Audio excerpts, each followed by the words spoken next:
Politisi senior Partai Golkar I Gusti Ngurah Alit Yuda berpulang Senin 12 Desember.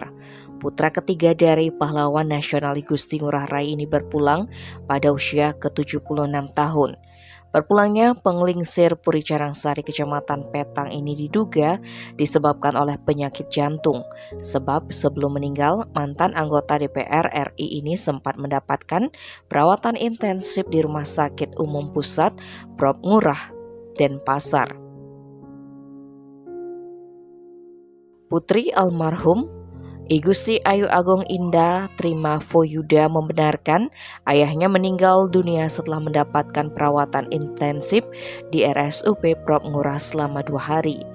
Indah Trimavo menyebutkan ayahnya sempat 3 kali pindah ICU, namun segala upaya yang dilakukan belum membuahkan hasil, sehingga mantan Ketua DPD 1 Golkar Bali periode 1999 hingga 2005 menghembuskan nafas terakhirnya.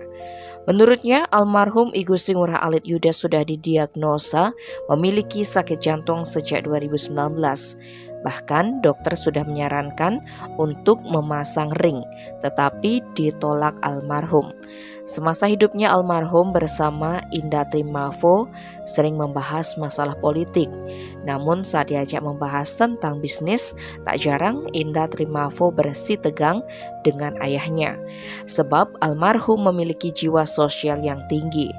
Sebelum berpulang, almarhum sempat menjabat sebagai anggota DPR RI, anggota DPRD Bali, pemuda Pancamarga, dan aktif di beberapa organisasi lainnya.